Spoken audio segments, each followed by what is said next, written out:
नमस्कार, स्वागत है आपका हमारे चैनल पर। मैं हूं आपके साथ शिप्रा सैनी। महाराष्ट्र से बड़ी खबर है। इलेक्शन कमीशन ने उद्धव गुट को बड़ा झटका दिया है। दरअसल इलेक्शन कमीशन ने शिवसेना का नाम और सिंबल फ्रीज कर दिया है, यानी अब उद्धव ठाकरे गुट और साथ ही शिंदे गुट जो है वो शिवसेना के सिंबल और पार्टी के नाम का इस्तेमाल नहीं कर पाएंगे। इसी के साथ साथ आपको ये बता दें कि चुनाव आयोग ने दोनों गुट यानी शिंदे और उद्धव ठाकरे गुट को सोमवार यानी 10 अक्टूबर तक फ्री सिंबल यानी पार्टी जो है वो तीन नाम और तीन चुनाव निशान जो है वो चुनाव आयोग को देगी और उसके बाद चुनाव आयोग आगे का फैसला करेगा। यानी महाराष्ट्र में जो उपचुनाव होना है उसमें अब ना ही एकनाथ शिंदे गुट और उद्धव ठाकरे गुट शिवसेना के सिंबल और पार्टी के नाम का इस्तेमाल कर पाएंगे। ये अपने आप में उद्धव ठाकरे के लिए बहुत बड़ा झटका है, क्योंकि एक तरफ शिवसेना के प्रमुख उद्धव ठाकरे दरअसल सत्ता गंवा चुके हैं महाराष्ट्र में और उसके बाद अब पार्टी भी उनके हाथों से चली गई है। ये अपने आप में उद्धव ठाकरे के लिए बड़ा झटका है और यही वजह है कि अब एक बार फिर महाराष्ट्र में सियासी जंग काफी तेज हो चुकी है। लगातार अब बैठकों का दौर शुरू हो चुका है। एक तरफ उद्धव ठाकरे गुट ने इमरजेंसी बैठक बुलाई है और ये मातोश्री में बैठक दोपहर में बुलाई गई है। इसके अलावा बड़ी खबर ये भी सामने आ रही है कि अब मुख्यमंत्री एकनाथ शिंदे भी अपने आवास वर्षा पर तमाम नेताओं के साथ बैठक करेंगे। ये बड़ी जानकारी सामने आ रही है, लेकिन कुल मिलाकर जो लगातार जिस पर नजरें टिकी हुई थी, जिसको लेकर शिवसेना के भीतर घमासान जारी था कि आखिर शिवसेना का सिंबल और पार्टी का नाम किसके खाते में जाएगा, लेकिन फिलहाल चुनाव आयोग ने किसी भी गुट को पार्टी का नाम और साथ ही सिंबल देने से साफ तौर पर इनकार कर दिया है और अभी फिलहाल इस नाम और पार्टी के सिंबल धनुष बाण को फ्रीज कर दिया गया है। तो ये अपने आप में उद्धव गुट के लिए बड़ा झटका है और यही वजह है कि इलेक्शन कमीशन के इस आदेश के बाद अब तमाम जो पार्टी के नेता हैं, तमाम जो दोनों गुटों के अलग अलग नेता हैं, वो दरअसल उनके बयान सामने आ रहे हैं। जहां उद्धव गुट ने इसे अन्याय बताया है, तो वहीं शिंदे कैंप ने भी चुनाव आयोग के सामने अपना पक्ष रखने की तैयारी कर ली है। और खास बात यह है कि निर्वाचन आयोग की तरफ से अंतरिम आदेश ऐसे समय पर आया है जब मुंबई के अंधेरी पूर्व में उपचुनाव होना है और उपचुनाव से ठीक पहले इस तरह से बड़ा झटका उद्धव ठाकरे को लगा है। आपको ये बता दें कि कुछ महीने पहले ही महाराष्ट्र में सत्ता परिवर्तन हुआ है।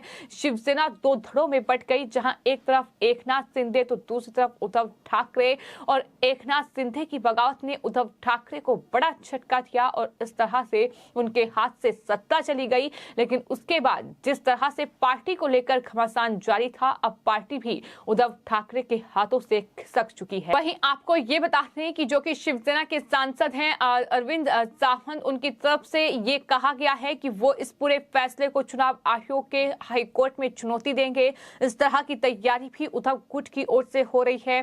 साथ ही खबर ये भी सामने आ रही है कि उद्धव ठाकरे ने चुनाव आयोग को एक लेटर लिख दिया है। पार्टी का नाम शिवसेना बाल साहिब ठाकरे देने की मांग की गई है। सेना शब्द का इस्तेमाल दोनों ही गुट अपने पार्टी का नाम का जो सुझाव चुनाव आयोग को देंगे उसमें कर सकते हैं, लेकिन सवाल तो यही है कि आखिर क्या आने वाले वक्त में चुनाव आयोग का फैसला होगा, क्योंकि लगातार सबकी निगाहें फिलहाल महाराष्ट्र पर टिकी हुई हैं।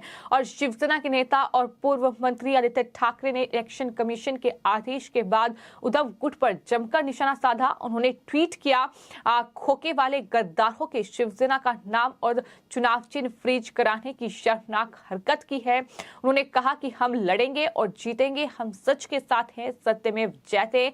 आदित्य ने अपने इंस्टाग्राम हैंडल पर हरिवंश राय बच्चन की प्रसिद्ध कविता अग्निपथ भी पोस्ट की है। तो इस तरह से सोशल मीडिया के जरिए लगातार बार पलटवार का दौर जारी है। तो वहीं शिंदे गुट भी अब एक्टिव हो चुका है और माना जा रहा है कि पार्टी का नाम और चिन्ह मिलने की उम्मीद लगाए शिंदे गुट को भी चुनाव आयोग के फैसले से जाहिर तौर पर झटका लगा है, क्योंकि शिंदे गुट लगातार ये कह रहा था कि उनके पास बहुमत का आंकड़ा है, विधायकों की संख्या ज्यादा है। तो ऐसे में पार्टी का नाम और सिंबल उनके खाते में जाना चाहिए। उन्होंने कहा कि वे अब इस पर कानूनी सलाह लेंगे। दोनों गुटों ने रविवार को समर्थकों की बैठक बुलाई है। स्कूल शिक्षा मंत्री दीपक केसरकर ने कहा कि हम बाला साहिब के असली शिवसेना हैं और हमारा दावा धनुष और बाण चिन्ह पर है। हम चुनाव आयोग के सामने अपना पक्ष रखेंगे और भरोसा है कि हमें न्याय मिलेगा।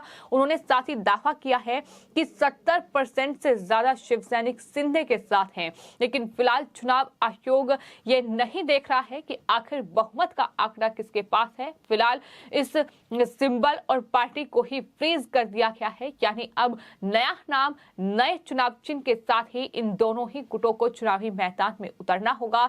ये लगभग तय हो चुका है और जाहिर तौर पर चुनाव आयोग की तरफ से अंतरिम आदेश जारी होने के बाद अब दोनों ही गुट शिवसेना का नाम और चिन्ह का इस्तेमाल नहीं कर सकेंगे। हालांकि दोनों गुटों के पास आयोग से नया चिन्ह लेने का रास्ता अभी फिलहाल बाकी है। आयोग ने उन्हें चुनाव चिन्ह के लिए विकल्प उपलब्ध भी कराए हैं और खबर यह है कि दोनों ही गुटों को सोमवार दोपहर 1 बजे तक अपनी पसंद के 3 नाम और चिन्ह जो हैं वो चुनाव आयोग को भेजने होंगे, जिस पर आने वाले वक्त में चुनाव आयोग को फैसला करना है। लेकिन न सिर्फ सिंधे और साथ ही उद्धव गुट में वार पलटवार का दौर जारी है। इस पूरे आदेश के बाद चुनाव आयोग के लगातार बीजेपी भी शिवसेना और खास तौर पर उद्धव गुट पर हमलावर है। इसी कड़ी में बाबूलाल मरांडी जो कि बीजेपी के नेता हैं, उनका ट्वीट सामने आया है जिसमें उन्होंने लिखा है कि चुनाव आयोग द्वारा शिवसेना के चुनाव चिन्ह पर रोक लगाना इस बात का संकेत है कि लोकतंत्र में राजनीतिक पार्टी को अपनी प्राइवेट कंपनी की तरह पैतृक संपत्ति मानकर चलाने वालों का आखिरकार यही हश्र होता है। ये ट्वीट जो है बीजेपी की ओर से किया गया है।